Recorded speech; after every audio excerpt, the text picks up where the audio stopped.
이번 시간에는 지난 시간에 이어서 자료를 가지고 표현하는 방법인 히스토그램과 도수분포 다각형에 대해서 알아보도록 하겠습니다.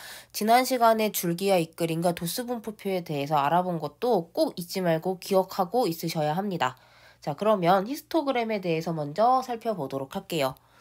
자, 히스토그램이라고 하는 것은 이름이 생소하죠. 근데 내용을 들어보면 어렵지 않을 거예요. 자, 히스토그램이라고 하는 것은 우리가 지난 시간에 학습한 도수 분포표에서 계급의 크기를 가로로 해주고 각 계급의 도수를 세로로 해서 그 가로와 세로를 정한 것을 직사각형 모양으로 차례로 그려 나타낸 그래프를 히스토그램이라고 합니다. 그래서 모양을 보면은 우리가 초등학교 때 학습했던 막대 그래프와 비슷하다라는 것을 확인할 수 있을 거예요. 그럼 먼저 히스토그램을 만드는 방법을 알아본 후에 막대 그래프와 한번 비교하는 시간을 갖도록 하겠습니다.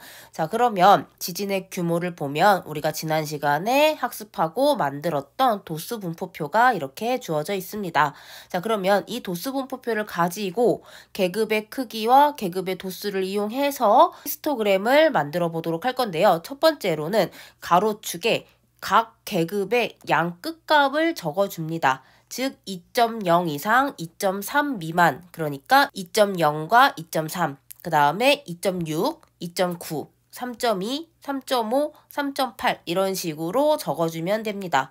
여기에서 한 가지 설명하고자 하는 것은 이 물결 표시를 설명을 하고 넘어가도록 할게요. 이 물결 표시는 우리가 지금 계급의 크기가 0.3이라는 것을 확인할 수 있습니다. 그러면 0부터 시작해서 0에서 0.3, 0.3에서 0.6, 0.6에서 0.9, 0.9에서 1.2 이런 식으로 계속 쭉 2까지 있어야 하는데 이 0에서 2 사이에 계급도 주어져야 하는데 지금 이 0에서 2까지의 도수가 존재하지 않기 때문에 우리가 굳이 0부터 2까지의 계급을 적어줄 필요가 없는 거죠. 그래서 그 사이는 생략하겠다라는 의미에서 물결 표시를 해주는 겁니다.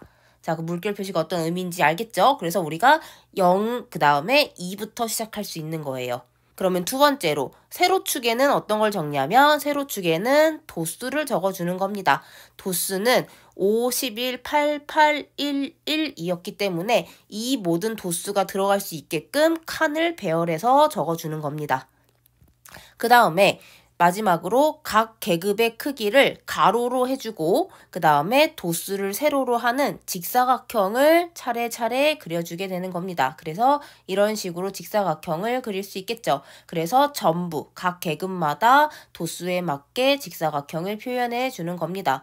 그래서 지금 이렇게 직사각형 그린 것을 확인해 보면 우리가 초등학교 때 학습했던 막대 그래프와 비슷하다는 것을 알 수 있어요. 막대 그래프는 어떻게 생겼었냐 하면은 이런 식으로 막대 그래프를 그렸었습니다. 지금 차이점은 눈에서 보는 것처럼 히스토그램의 직사각형은 계급, 즉 가로를 꽉 채워서 적어주는데 막대 그래프는 꽉 채우지 않고 적어줬었습니다.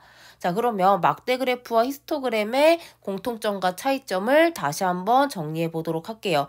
자, 막대 그래프와 히스토그램의 공통점을 먼저 살펴보도록 할게요. 그러니까 자료를 있을 때 그 자료를 쉽게 알아볼 수 있도록 정리해주는 도구이다라는 거죠. 표현해줄 수 있는 하나의 그래프이고 하나의 표현 방법이다라는 것이 막대 그래프와 히스토그램의 공통점입니다. 그럼 차이점을 보도록 할게요. 먼저 우리가 초등학교 때 학습했던 막대 그래프 같은 경우에는 자료가 연속적이지 않은 경우, 즉 이산적인 경우에 막대 그래프를 사용할 수 있습니다.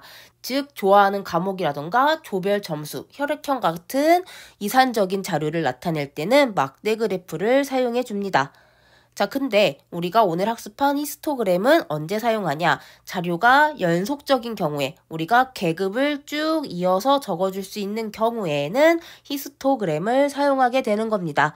그래서 막대 그래프 같은 경우에는 연속적이지 않기 때문에 즉 이산적이기 때문에 막대와 막대 사이에 일정한 간격을 두고 그려주었지만 히스토그램 같은 경우에는 연속적이기 때문에 막대와 막대 사이에 빈틈이 없이 붙여서 그려주는 것이 그 차이점이라고 할 수 있습니다. 자, 지금 두 개 그림을 통해서도 차이점이 눈에 보이죠. 그래서 막대 그래프와 히스토그램을 헷갈리시면 안 됩니다. 자, 그러면 히스토그램의 특징을 한번 살펴보도록 할게요. 첫 번째로 직사각형의 개수는 뭐와 같은지 한번 보도록 할게요. 직사각형을 그려보면 이런 식으로 우리가 직사각형을 그릴 수 있었습니다. 이 직사각형의 개수는 뭐와 같다? 바로 계급의 개수와 같다라는 것을 확인할 수 있습니다. 자, 그 다음에 두 번째로 직사각형의 가로의 길이는 우리가 어떤 걸로 잡아준다라고 히스토그램의 정의에서 봤었죠. 그래서 히스토그램에서 정의에서도 말하는 것처럼 직사각형의 가로의 길이는 계급의 크기를 나타내는 것이다. 자, 그 다음에 직사각형의 그러면 세로의 길이도 우리가 확인을 했었어요. 세로의 길이는 바로 계급의 도수를 나타내는 것이다. 자, 그 다음에 직사각형의 넓이를 한번 알아보도록 할게요. 직사각형의 넓이는 지금 가로 곱하기 세로가 되겠죠? 직사각형의 넓이는. 근데 가로는 계급의 크기고 그 다음에 세로는 도수였어요. 각각의 계급의 크기, 그 다음에 또 곱하기 도수. 그 다음에 계급의 크기 곱하기 도수. 계급의 크기 곱하기 도수. 그 다음에 계급의 크기 곱하기 도수 이렇게 구할 수 있겠죠. 근데 지금 어때? 계급의 크기는 일정해요. 그렇기 때문에 계급의 크기 곱하기 도수, 계급의 크기 곱하기 도수, 계급의 크기 곱하기 도수 쭉 한 거를 다 더한 거. 즉 직사각형 넓이의 합은 계급의 크기 곱하기 그 다음에 도수를 다 더한 거를 한 번에 곱해줘도 그 값은 똑같아지겠죠. 우리가 분배 법칙을 이해하면 쉬울 것 같아요.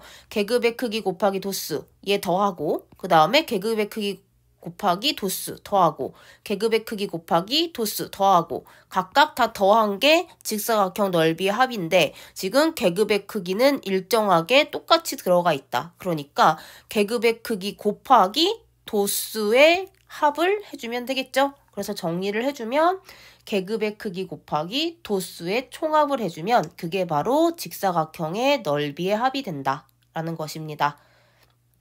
자, 그 다음에 마지막으로 각 직사각형의 넓이는 세로의 길이인 각 계급의 도수에 어떻다? 한번 알아볼게요. 각 직사각형의 넓이를 한번 구해보도록 할게요. 지금 계급의 크기는 10이죠? 자, 그 다음에 첫 번째 직사각형의 도수는 10이에요. 그러니까 넓이는 100이 되겠죠? 자, 그 다음에 두 번째 직사각형 보도록 할게요. 계급의 크기는 일정했어요. 10이고 그 다음에 세로는 20이다. 그래서 넓이는 200이 된다. 자, 그러면 직사각형의 넓이는 각 계급의 도수에 자, 지금 도수가 10에서 20이 됐죠? 어떻게 된 거야? 2배가 됐죠? 그랬더니 넓이가 어떻게 됐어? 똑같이 2배가 됐다. 자, 우리 이거 어떤 관계인지 배웠어요. 하나가 2배가 됐을 때 또 다른 하나가 2배가 된다. x의 값이 2배, 3배, 4배가 됨에 따라 y의 값도 2배, 3배, 4배가 되는 관계를 우리가 정비례라고 1학기 때도 배웠고 2학기 때 와서도 배웠습니다. 그래서 직사각형의 넓이는 세로의 길이인 각 계급의 도수에 정비례한다라고 우리가 설명할 수 있습니다. 자, 그 다음에 도수분포 다각형에 대해서 알아보도록 할게요. 도수분포 다각형이라고 하는 것은 히스토그램에서 양 끝에 도수가 0인 계급을 하나씩 더 만들어줘요. 그 다음에 각 직사각형의 윗변의 중점을 선분으로 연결한 그래프입니다. 그래서 나중에 모양을 보면 알겠지만 우리가 초등학교 때 학습했던 꺾은선 그래프와 비슷한 모양이 만들어질 거예요. 즉 히스토그램은 막대 그래프와 비슷하고 도수분포 다각형은 꺾은선 그래프와 비슷한 모양을 가지고 있다. 그러면 조금 기억하기 쉽겠죠. 그리고 하나 더 이름에서 알 수 있듯이 도수분포 다각형 우리가 다각형이라고 하는 것은 어떤 거였어? 다각형은 여러 개의 선분으로 둘러싸인 도형이었습니다. 즉 어때? 도수분포 다각형이라는 것도 선분을 사용하겠구나 라는 것을 기억하면 쉽게 기억할 수 있을 것 같아요. 자, 그러면 도수분포 다각형도 어떻게 만들 수 있는지 한번 살펴보도록 할게요.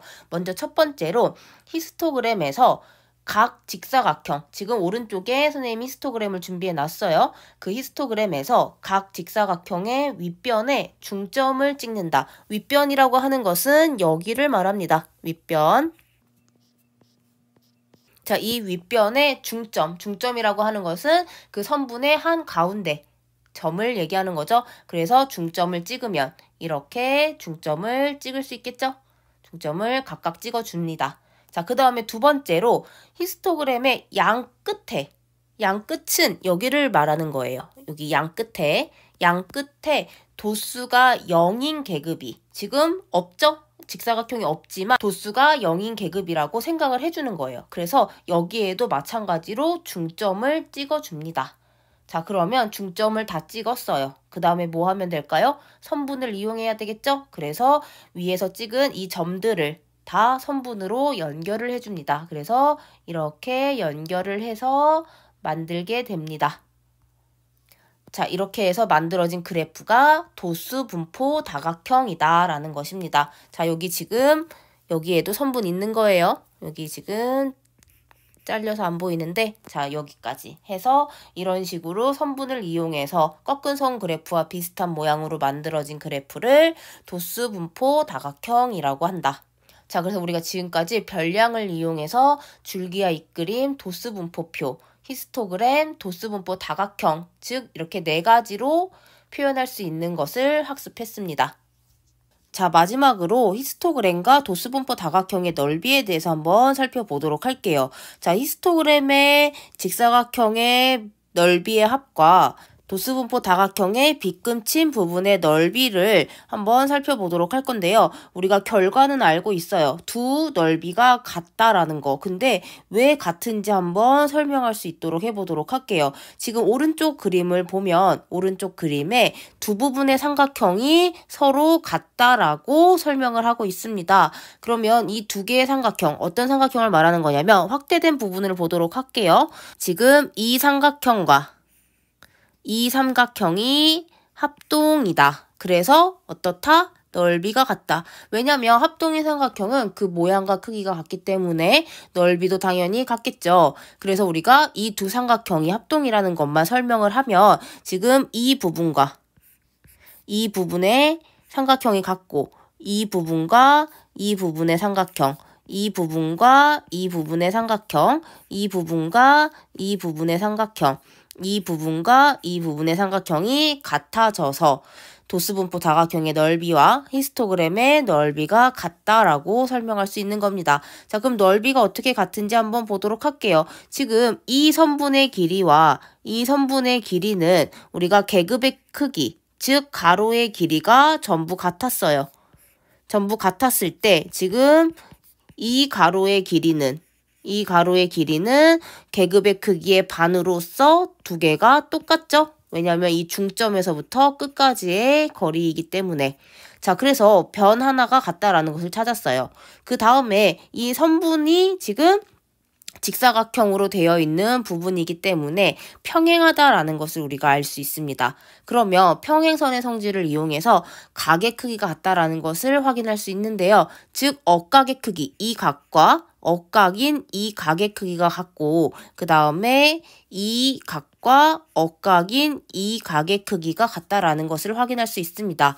자, 그러면 우리가 삼각형만 다시 떼어놓고 봤을 때 이 삼각형과 이 삼각형은 변 하나가 같고 그 다음에 그 양 끝각이 각각 같기 때문에 A, S, A 합동이 되어서 그 모양과 크기가 같은 삼각형이라는 것을 확인할 수 있습니다. 그래서 넓이가 같은 삼각형이 만들어지게 되는 것이지요. 그래서 이 삼각형 부분과 이 삼각형 부분의 넓이가 같고 이 삼각형 부분의 넓이와 이 삼각형 넓이가 같고 이 삼각형 넓이와 이 삼각형 넓이가 같다. 이 삼각형 넓이와 이 삼각형 넓이가 같고 이 삼각형 넓이와 이 삼각형 넓이가 같다. 그래서 전부 삼각형 부분이 같기 때문에 히스토그램과 도수분포 다각형의 넓이는 같다라고 우리가 설명할 수 있습니다. 그래서 오늘은 여기까지 학습을 하도록 하고 다음 시간에는 상대도수에 대해서 알아보도록 하겠습니다.